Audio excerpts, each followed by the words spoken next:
es arduo, ¿ya? Yo sí lo sé, sí lo sé. Y sé que lo van a manejar más cuando ustedes lo lleven con los pacientes, porque queda mucho mejor.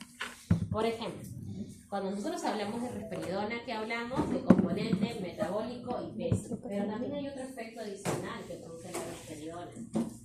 Nosotros tenemos en este momento de los 804 pacientes, aproximadamente unos 200 nos usan risperidona en dosis variables.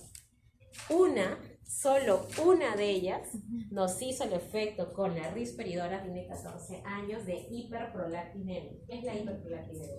Supresión de leche. Exactamente. Entonces ella justamente reportó ello. Y eso que estaba tomando, ¿qué dosis? Solamente estaba tomando un cuarto de tableta. ¿Cuánto es un cuarto de 2 miligramos? 250 microgramos. 0.5, un cuarto de 2 miligramos. Entonces ella estaba tomando, porque la mitad es uno, del 1 la mitad 0.5, sí, no creo que todos lo vamos a hacer, yo lo creo. Entonces 0.5 miligramos lo estaba tomando porque ya tiene un trastorno de conducta alimenticia. ¿Ya? Entonces por ello estaba tomando y pasó eso. De los 200 usuarios, como le digo, y si ustedes revisen la propedéutica risperidona, ahí está, hiperprolactinemia. El litio también creo que genera problemas en el sistema nervioso. No, al menos dentro de lo que nos genera a nivel del sistema nervioso central, al nivel dermatológico y cardiovascular. La paciente, ¿qué TCA tenía? ¿Anorexia? No, ella tenía en este caso 14 años, ella estábamos manejándola con fluoxetina y con la que era risperidona un cuarto. Lo vimos con el área de psiquiatría, le dimos el manejo, estuvo tranquila 2 meses con la risperidona y para el tercer mes ella comenzó a reportar esta secreción. Entonces, se vio el tema de suspenderle el medicamento. Se le suspendió el medicamento, se retiró la hiperprolactinemia. De los 200, ella solamente lo presentó, mientras que con los demás seguimos controlando el tema del peso y cada 6 meses le pedimos el tema de su perfil, como se dice, metabólico. Entonces, es variable. Por eso les decía en las clases anteriores, ustedes dentro de lo que son efectos adversos, y si ustedes leen cada propedéutica, van a tener un listado, así como lo que han visto acá. Libros de consulta. ¿Ya? Entonces, estos efectos de acá van a darse en cada fármaco, pero yo necesito, como se dice de ellos, destacar, como se menciona, cuáles son los más frecuentes, porque ese frecuente puede llegar, como se dice, a pasar. Eso no exime que de repente el efecto raro de pancitopenia, que era de valproato, no me llegue, como se dice. Es como el metamisol. ¿Cuál es el efecto adverso del metamisol?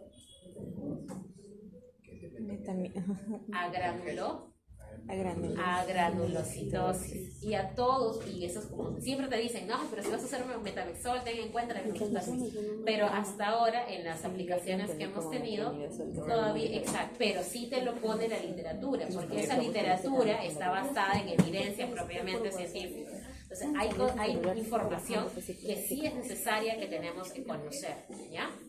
Puede que pase, puede que no, pero es necesario conocer. Entonces acá nos habla de la comparación y el tratamiento del litio, la eficacia en trastornos con bipolaridad, ¿no? Sí, el litio es hasta ahora demostrable y es eficaz para ambos estados, ¿no? Hipomanía, mixto y depresión. Por eso es que seguimos en uso. Ahora, en antidepresivos, ¿qué necesito yo que sepan de antidepresión? Ustedes ya han visto el tema de los receptores. Esa es la lámina 30. Lo hemos visto en las láminas anteriores, cuál era el efecto de cada uno de ellos. Principalmente antidepresión trabajaba 5-HT1 y 5-HT2. Y si hablábamos nosotros de psicosis, era el 5-HT2. ¿Ya? ¿Por qué? Porque en el 2 había subunidades A, B, C y D. ¿Ya? Entonces no confundir ello. Entonces yo necesito de la lámina 30 que me conozcan los 6 receptores, qué tipo de proteína G va unida, dónde se ubican, y en este caso lo que son los efectos, ¿ya?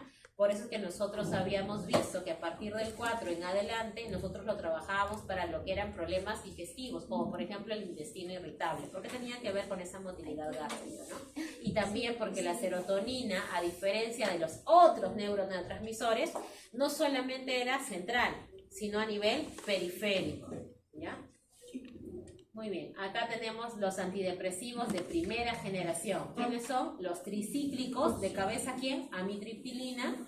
Y los inhibidores de la IMAU, ¿de cabeza quién? La CLG-LIN. Ya, suficiente con esa información, nada más. Antidepresivos de primera generación, tricíclicos, amitriptilina, e inhibidores de la IMAU, CLG-LIN. ¿Ya? Nada más. Antidepresivos de segunda generación.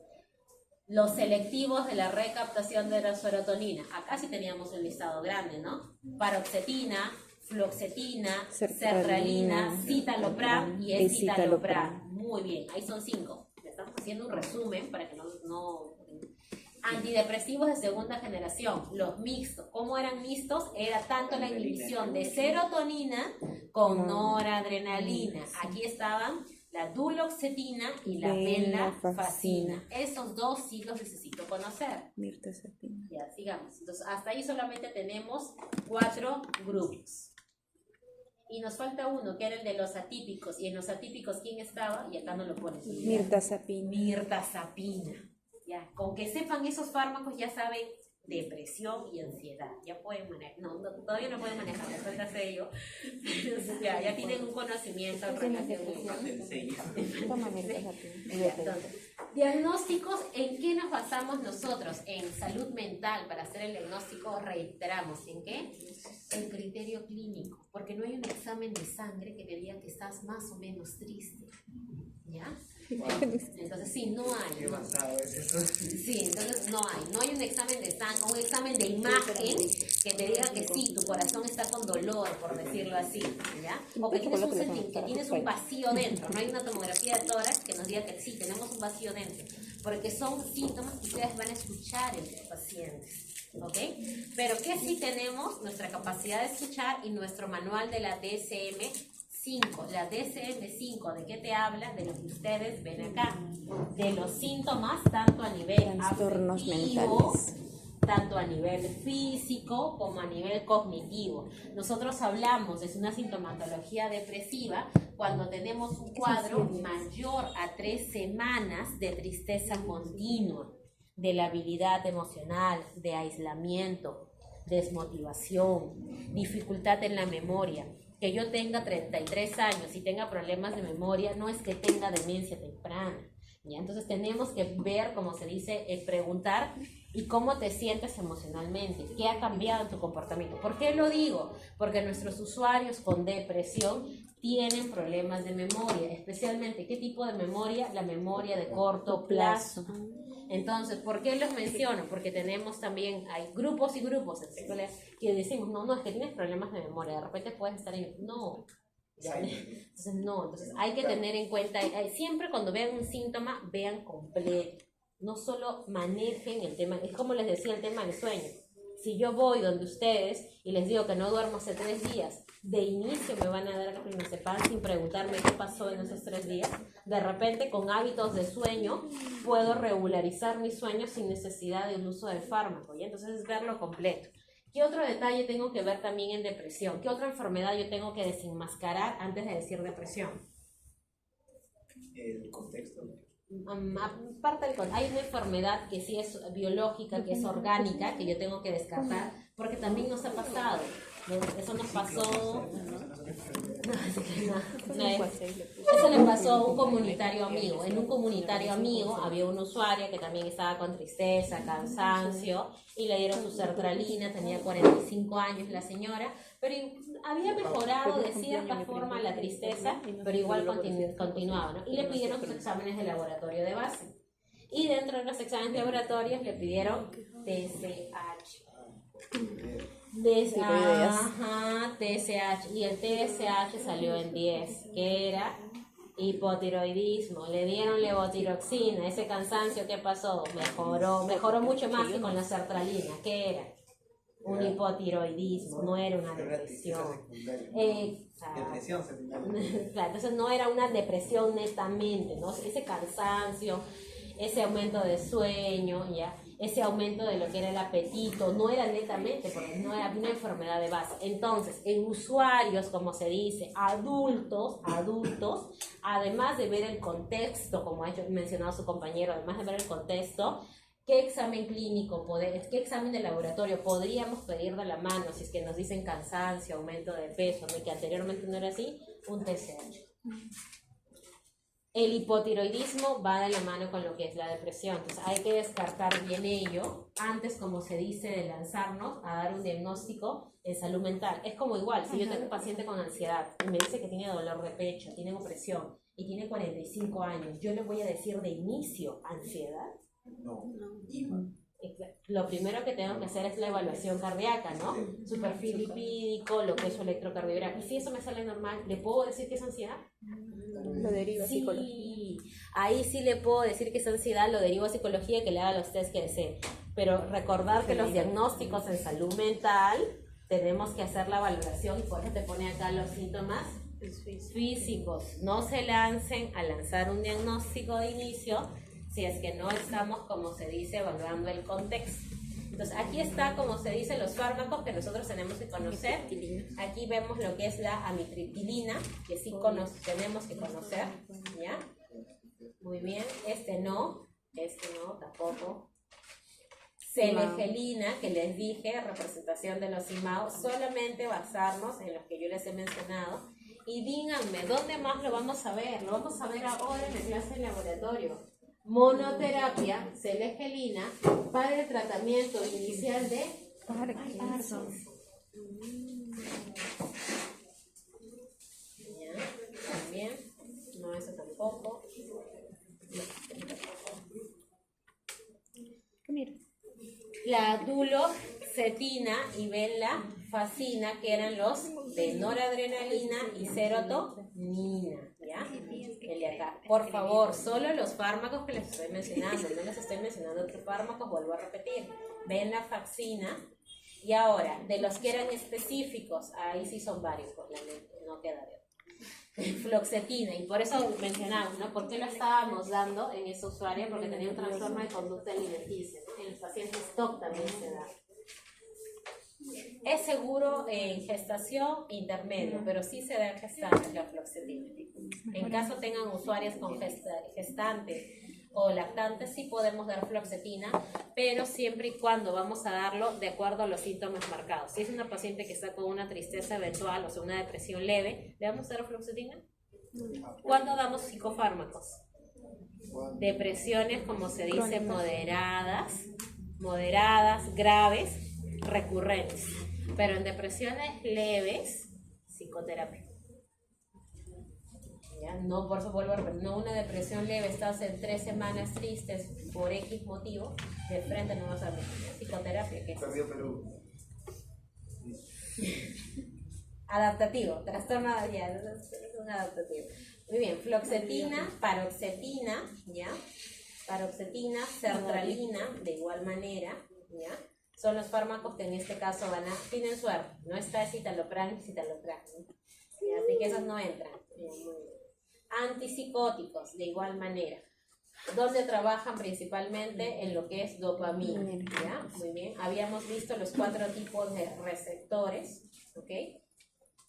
El receptor de 1, familia de los receptores de 1, receptores de 1 a D5, altamente expresados, mientras que los receptores de 2, de 3, de 4 se encuentran en el núcleo estriado convex y tubérculo olfatorio. Aquí está nuestra diferencia entre atípicos y típicos. Típicos, ¿qué va a bloquear principalmente? Las de dopamina. Atípicos, Las de dopamina y serotonina. 5-HT2A. Eso sí es evaluable porque sí lo he preguntado. 5-HT2. ¿Cuál es la diferencia entre los atípicos y los típicos? ¿Por qué hacemos esa pregunta? Porque un usuario que tiene esquizofrenia, por decirlo de esta manera, ¿ya? Puede usar 2 antipsicóticos al mismo tiempo de diferentes grupos, uno atípico y otro típico, o está mal. Puede ser un divertismo fisiológico, porque tiene un efecto, pero por diferentes Receptores. Exacto. Entonces, cuando nosotros veamos recetas, y sí lo van a ver, de olanzapina y aloperidol de canoato de 50, valproato, ¿qué más usaba mi estimado? Estaba valproato, estaba olanzapina, estaba aloperidol, y sertralina, ¿ya? Vean receta con estos 4 fármacos, especialmente el aloperidol de 50 intramuscular mensual y la olanzapina. No es que esté mal darle 2 antipsicóticos, sino que estos 2 antipsicóticos corresponden a 2 grupos, como se dice, farmacológicos diferentes. Con uno cobertura, un receptor A, y con el otro un receptor B, por decirlo así. Y por lo tanto, mi campo de acción es mucho más amplio para mejorar en conducta esa conducta psicótica. Entonces, sí es válido el tema, como se dice, usarlo, siempre y cuando sean cada uno de diferente grupo de antipsicóticos, ¿ya? Entonces, por eso les decía, ¿no? Lámina 48, ¿dónde actúan? Los típicos, de preferencia, ¿dónde van a actuar? En D2. Su efecto va a ser menor en estos receptores, en los 5-HT2, mientras que en los atípicos es más afinidad en los 5-HT2 y menor en los D2. Entonces, si yo uso uno de un risperidona con un aloperidol, logro abarcar todo el terreno a nivel de receptores. Si ustedes usan el análisis y la lógica, no lo van a olvidar. Ya. Diagnóstico de igual esquizofrenia, lo leemos. Si les pongo un caso clínico, va a ser un caso clínico semejante a Carlos, ¿no? ¿Cuál va a ser el tic básico? Las ideas de persecución, el aislamiento, pensamiento desorganizado, ve elefantes rosados y nadie más los ve, ya, cosas así. Muy bien, entonces, ahí está el medicamento, aloperidol, es uno típico, que lo hemos visto, y acá está el efecto que les decía, no lo olviden, lo van a ver especialmente en adultos mayores, y no solo en adultos mayores, en adultos donde van a tener la rigidez muscular a nivel mandibular. ¿Y qué usamos para contrarrestar ese efecto? Hay un medicamento que va de la mano con el aloperidol. El famoso biperideno de 2 miligramos cada 24 horas. Eso ayuda con esto, con la rigidez muscular. Si lo presenta, le das el medicamento y con eso baja. Y si con eso baja, por eso es ver recetas de los pacientes F20 con aloperidol o risperidona, y de la mano va a decir biperideno de 2 miligramos. En este caso, de rigidez muscular. Entonces, ahí está, aloperidol, efecto adverso, rigidez muscular, aumento de peso, visión borrosa, somnolencia. Lo que son los receptores de 2. Muy bien. ¿Dónde está contraindicado? Y eso sí necesito saberlo. En pacientes con enfermedad de Parkinson, depresión grave del sistema nervioso central, coma y demencia por cuerpos de Lewy. Tener en cuenta ello, ¿ya?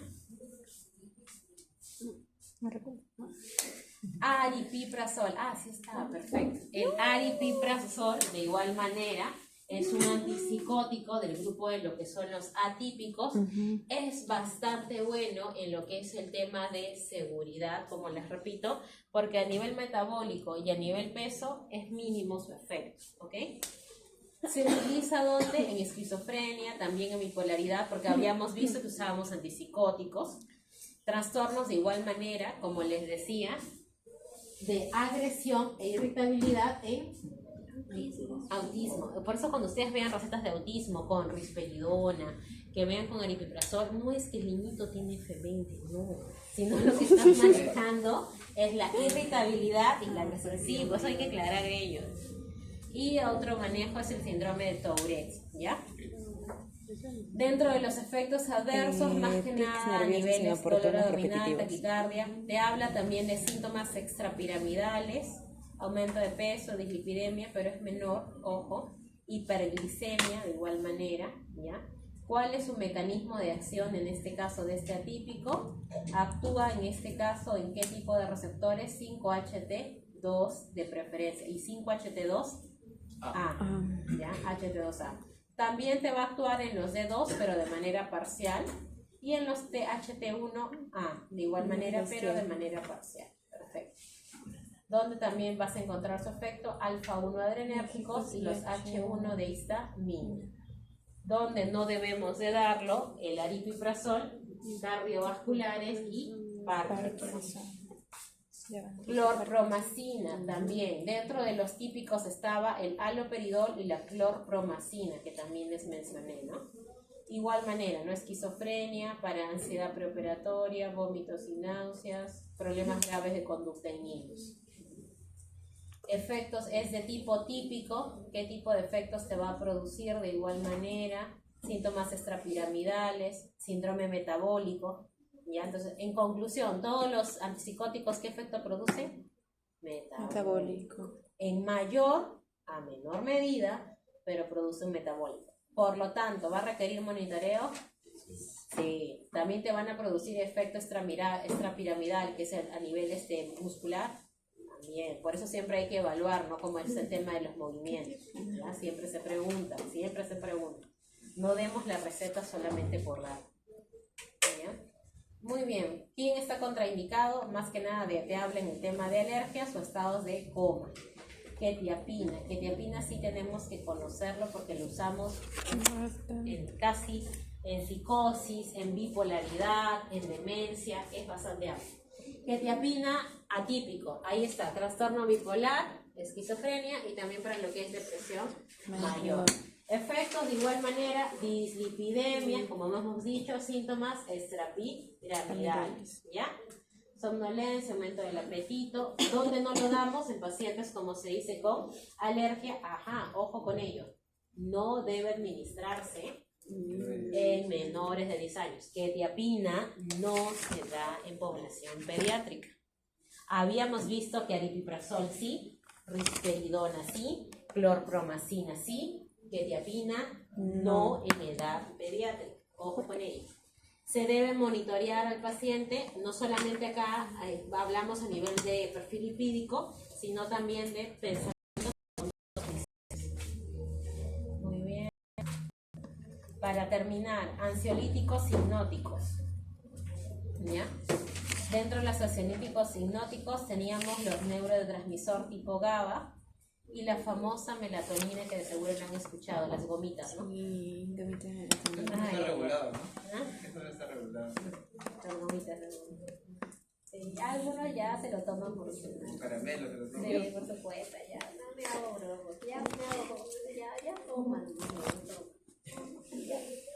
Ya me cansé. ¿Para qué como vienes se la dice. próxima vez? Entonces acá tenemos a lo que son los GABA y a lo que es melatonina. ¿Dónde actúan? En los receptores MT1 y MT2 de melatonina, que se van a encontrar en el núcleo supraquiasmático para regular lo que es el sueño y vigilia y los ritmos circadianos. Era el otro. La melatonina se une al receptor M1 que produce el inicio del sueño y el receptor M2 que cambia el cronometraje del ritmo circadiano. ¿Dónde sí podría usar melatonina? En las Embarazadas. exacto. En ella. ¿Ya? En ella sí melatonina. El melatonina entonces es en relación a lo que es sueño. Receptores donde actúa MT1 y MT2. MT1, inicio de sueño, y MT2, el ciclo circadiano. Ah, verdad. ¿Y los GABA quiénes actuaban acá? Los benzodiazepinas. Acá están los hipnóticos benzodiazepinas, que actúan a nivel del GABA, ¿ya? La mina 55. Y los no benzodiazepinos, o denominados drogas Z. ¿Drogas Z por qué? Por nuestro famoso Solpidem, exactamente. El cual que también actúa ¿dónde? En los GABA, ¿ya? Entonces el GABA sí o sí tenemos que saber. Barbitúricos, ¿ya? Que se unen a los receptores de igual manera GABA. Antídoto. Dentro del antídoto que te menciona, flumacenilo. Se une a los mismos receptores GABA-A que las benzodiazepinas, pero bloquea sus efectos.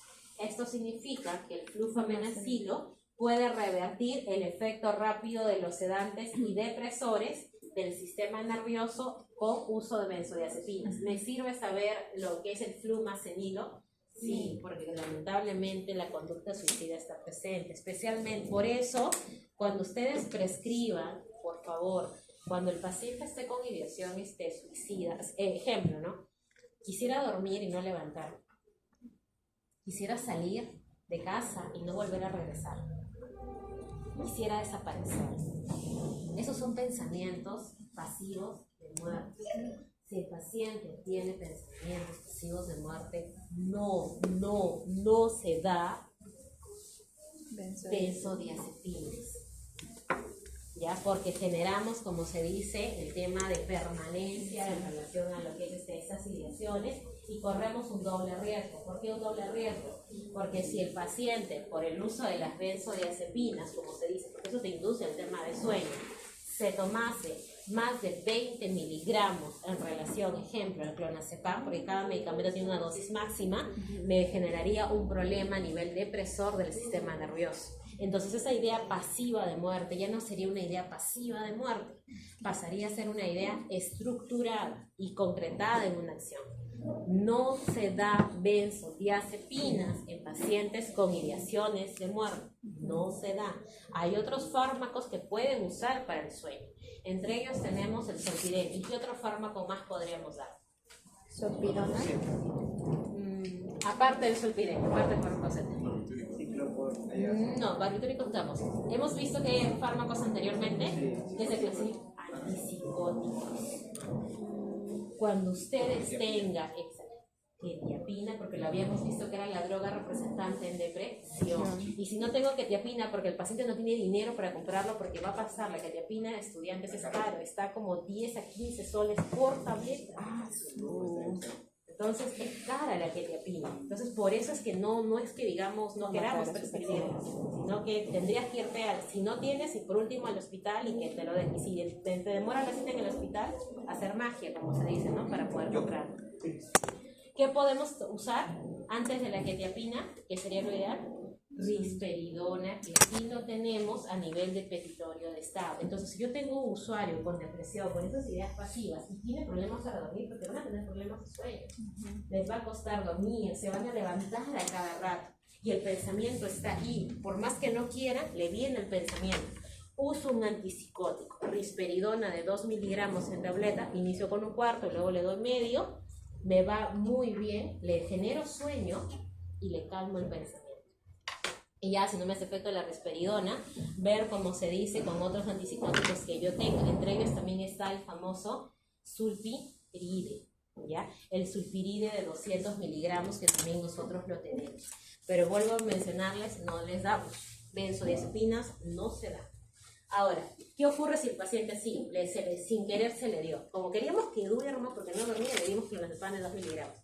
Y se pasó de dosis. Y así tomó más de 20 miligramos. Flumacenil. Entonces, en este caso le damos este medicamento, ¿ya? Entonces, este de acá es la diapositiva número 56. Pasa, estudiantes, pasa. Nuestro paciente tenía 17 años, vino al centro porque nosotros hacemos talleres de actividad física. ¿Por qué la actividad física es importante en la salud mental? Ustedes han hecho fisiopatología y han hecho fisio, así que sí saben. Porque parte del tratamiento de ansiedad y depresión es hacer actividad física. Porque liberamos de manera natural que serotonina. Entonces, por eso nosotros hacemos talleres de actividad física con los usuarios, porque al generarles movimientos, sensaciones de placer, de tranquilidad, de gusto, les liberan naturalmente su serotonina. Sin embargo, nuestro usuario, un usuario adolescente bastante con muchos problemas, en un descuido fue a los servicios y le sacó a la mamá el blister de clonazepam de 0,5 y se tomó las 10 tabletitas. Lo bueno es que no llegó, como se dice, a dosis que implique usar flufenacilo, porque tendríamos que hablar a una dosis mayor a cuánto hablamos. Por eso es que sé lo del clonazepam, porque me pasó, no estaba de turno, me llamaron, me dio de todo, pero dije, no, tranquila, hay que buscar dosis máximas, porque no es fácil encontrar ponerle para llevarlo, que te lo acepten en emergencia. Entonces ahí verificamos ellos, consultamos con psiquiatría. Lo que pasó con él fue el tema del sueño. Sí, pues durmió prácticamente bastante tiempo por el tema del medicamento, pero no logró tomar un tema de dosis tóxica que le pueda generar el uso, en este caso, de antídoto, y tampoco un depresor, ¿ya? Por el tema de la dosis. 0.5, si ustedes lo sacan por el tema de las 10 tabletitas, no le llegó a generar, como se dice, efecto, salvo el tema del sueño, ¿no? Y él, por ejemplo, fue candidato a uso de antipsicóticos. y a una Tenía pequeña... depresión y no fue otra vez el último. Sí, uno y dos por sus mismas características, ¿no? Porque también tenía otros criterios también para el uso de mismo, el uso de sertralina y también se ganó una estancia hospitalaria, ¿no? En Baldizano. Sí, se ganó hasta que estuviera más tranquilo, hasta que estuviera más tranquilo y ya, o sea, tenemos que tener en cuenta, ¿no? Así como nosotros en el área de materno, tenemos indicadores rojos, que es la mortalidad. Igual en salud mental nosotros también tenemos indicadores de peligro, como en este caso es un suicidio.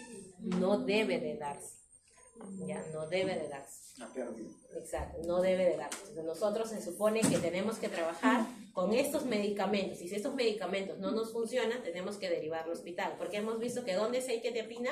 En hospital. ¿Dónde hay eritritrazol? En hospital. ¿Dónde hay olanzapina? En hospital. Entonces, si yo sé mis antipsicóticos básicos y sé que con mis antipsicóticos básicos, porque ya lo estamos viendo en clase, no responde y sé que hay fármacos superiores a ellos y dónde están, tengo que hacer mi referencia y poder, como se dice, derivarlo y puedan ellos actuar. Porque si yo, por no tener ese conocimiento de que existen otros medicamentos y que sí están incluidos en petitorio de Estado, no lo derivo y ocurre algo, la responsabilidad del establecimiento trabajó con conciencia. Por eso es que estamos nosotros estudiando el curso, ¿no? Para que ustedes puedan tener todo ese conocimiento. Muy bien, dentro, ya bueno, acá la ansiedad de igual manera. Hablamos nosotros de ansiedad, ¿cuánto es el criterio clínico? Los síntomas que ya los conocemos, ¿ya? Sobre pensamientos, preocupaciones de miedo, angustia, ¿qué va a pasar? ¿Me va a ir bien? ¿No me va a ir bien? ¿Todo me sale mal? Toda una serie de pensamientos, las opresiones en el pecho, los nerviosismos, angustias, ¿pero cuánto tiempo? En depresión nosotros hablamos de mínimo 3 semanas continuas, ¿no es así? En esquizofrenia de igual manera, nosotros estamos hablando de 6 meses. En ansiedad es lo mismo. En ansiedad es lo mismo. Yo para hablar que esta persona tiene un trastorno de ansiedad, o sea, para uso netamente de fármacos, además psicoterapia, 6 meses. Que yo tenga ansiedad porque mi examen va a ser el siguiente jueves, mi primer S1, no aplica para criterios. ¿Por qué? Porque la ansiedad es una... Va a ser el jueves, ¿no? Sí, va a ser el jueves. Entonces, no aplica, por eso digo, que yo tenga miedo, angustia, por eso. Tengo ansiedad, sí, pero no una ansiedad para decir que es un trastorno. No una ansiedad para decir que sí, vamos a ver qué, te voy a dar sertralina. No sería adecuado que les des sertralina o fluoxetina por un examen que va a ser el día jueves, ¿ya? ¿Por qué? Porque la ansiedad es una respuesta fisiológica, normal, ante situaciones nuevas. ¿Recuerdan el muñequito naranja? Ya, igualito, ya, sí, de intensamente. Exacto. Personalidad, ansiedad. Entonces, acá tenemos, recién cuando esta conducta, estos pensamientos interfieren en mi vida diaria, son más de 6 meses, hablamos de, cuando ustedes se les venga el caso clínico, verifiquen los tiempos. ¿Ya? Probablemente todos los tiempos sean mayores, porque yo lo que voy a querer que ustedes me pongan de respuesta es un fármaco, no psicoterapia, ¿no es así? Muy bien, perfecto. Entonces, no, pues no podría, no sería. No puedo preguntar eso, entonces sería ilógico. Vamos a ver, ¿qué fármaco debo de conocer? Diazepam, ¿ya? Sí o sí lo debo de conocer. Alprazolam, que viene de 0.5, esto viene de 10 miligramos de tableta y también viene en ampollitas, ¿ya? También se emplea como anticonvulsivante. Esto, ¿no? Midazolam, ¿ya? Yo lo respeto bastante el midazolam, sinceramente. En psiquiatría lo usamos midazolam, ampollita de 5 miligramos más haloperidol de 5, pero por el efecto sedante, porque esto realmente sí te seda, especialmente si lo aplicas de manera intramuscular, ¿ya? Lo utilizamos en pacientes literalmente en crisis, ¿no? Esos pacientes que están hipermovilizados, quieren agredirse ellos, agredir al entorno, no paran, como se dice, de gritar, o sea, hay una... Totalmente, como se dice, están hiperactivos, ¿no? Entonces ahí nosotros tenemos que aplicar un medicamento para, como se menciona, tranquilizarlo, sedarlo, ¿no? Aquí el efecto es más que nada sedarlo. ¿En quiénes no vamos a dar midazolam? Obviamente en pacientes con alergia, pacientes con insuficiencia respiratoria crónica, pacientes con insuficiencia hepática de igual manera, pacientes con problemas de apnea de sueño, niños menores de 6 meses y en el primer trimestre gestacional. El midazolam, aparte de usarlo para el tema de crisis y convulsiones, también se usa como procedimientos. Todos los procedimientos que hacen a nivel de gastroenterología, que ustedes seguro han escuchado, endoscopías y colonoscopías, te ponen una ampollita de midazolam, nada más. No te duerme por completo. No, exacto. Y con eso pueden trabajar tranquilamente. Anteriormente, hasta hace más de 10 años, ¿cómo era una endoscopía? Bueno, la colono sí o sí tenían que ponerte un sedante, pero la endoscopía no, era... Bien. Exacto. Sí, era totalmente, te quedabas, como se dice, con ese recuerdo tan...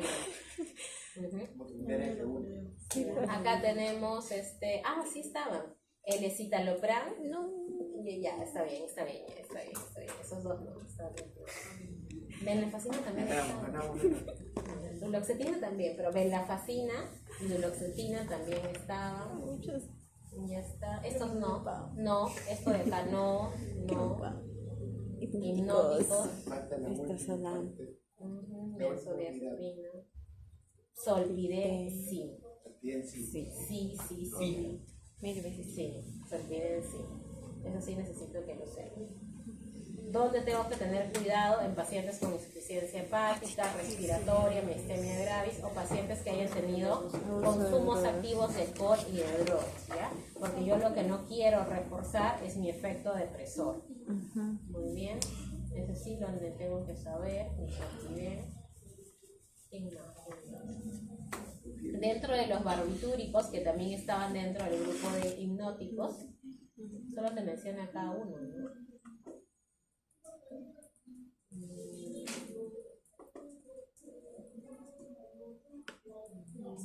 Como barbitúrico el amobarbital, ¿ya? El único que está mencionando.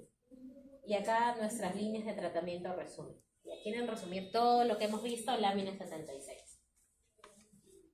Esquizofrenia, primera línea de tratamiento, como les decía, desde el inicio, atípicos. Risperidona, keterpina, omeprazol o lanzapina. Segunda línea de tratamiento, los típicos, haloperidol y clorpromazina. ¿Qué necesito nosotros conocer esto? ¿Dónde actúan los atípicos? En 5 receptores, 5-HT2A, y los hipotípicos, los D2. ¿Qué te menciona? Los antipsicóticos atípicos, clozapina o lanzapina, mayor riesgo de efectos adversos. ¿Cuál era? El aumento de peso y lo del metabolismo, ¿ya? Glucosa y perfil lipídico. Pregunta de evaluación que se debe de conocer. Tratamiento no farmacológico, lo sabemos, psicoterapia. Pero ¿cuál es el problema con un paciente F20? El paciente F20 usa medicación permanentemente. No hace... El efecto es intermedio. Sí o sí, de ley, es farmacológico. Esta es una patología en salud mental, estudiantes, en esquizofrenia, obligatoria. Por jamás usemos el término: en un futuro te voy a quitar la risperidona, en un futuro te voy a quitar el haloperidol. No ofrezcan lo que no es creíble. Busquen estudios de investigación. El paciente confirmado F20 tiene que tomarlo de la mano. No lo toma, todo aquello que ha trabajado se rompe. Porque regresa todo aquello que él ve y todo aquello que él escucha, todo aquello que él huele y todo aquello que él siente. ¿Ya? Entonces tengamos mucho cuidado. Con ello se mantiene el tratamiento. Depresión. De igual manera, nosotros habíamos visto grupos farmacológicos, pero el grupo farmacológico de primera línea es nuestros selectivos en relación a serotonina. ¿A la cabeza quién? Sertralina, paroxetina, ¿ya? Luego seguía fluoxetina, teníamos citalopram y citalopram. Nuestra segunda línea, propiamente, ¿quiénes eran nuestra segunda línea? Los tricíclicos, los atípicos y los inhibidores de la IMAO, ¿ya? Muy bien. Y el no farmacológico de igual manera, ustedes lo conocen, psicoterapia, actividad física, entre otros. Ansiedad. De igual manera, primera línea, lo mismo, ¿no? Los selectivos de serotonina. Segunda línea, benzodiazepinas o no benzodiazepinas, ¿ya? En quienes vas a dar, como se dice, no benzodiazepínicos, va a depender mucho, en este caso, del cuadro clínico, ¿ya? especialmente para evitar una nueva dependencia. El no farmacológico igual lo conoce. Bipolaridad, tratamiento de primera línea, litio. Como monoterapia se puede usar, sí. Si responde como monoterapia, bien. Y si no responde, tenemos nuestra segunda línea. Es decir, litio más adicionales. Nuestra segunda línea son anticonvulsivantes. Está el valproato, la carbamazepina y un fármaco que acá no mencionaron, que sí, la gabapentina también lo usamos, ¿ya? Gabapentina. Y dentro de la tercera línea de lo que es bipolaridad estaban ¿quiénes? Los antipsicóticos. Y había grupos representativos, aripiprazol y clozapina. Finalmente, el no farmacológico, todos terminan en terapia. Lámina 76, un resumen total. Y ya está. Terminamos, estudiantes. Perfecto. Ahora sí van a su repaso. El Caput. ¿Tienes tu diapositiva? ¿Me lo mandaste? Sí, podríamos hacer el jueves. ¿Se lo paso? No se lo paso. Sí, ya me di cuenta. No me lo ¿Lo paso? Ya, me lo pasas y lo hacemos el día jueves. Voy a tomarles asistencia.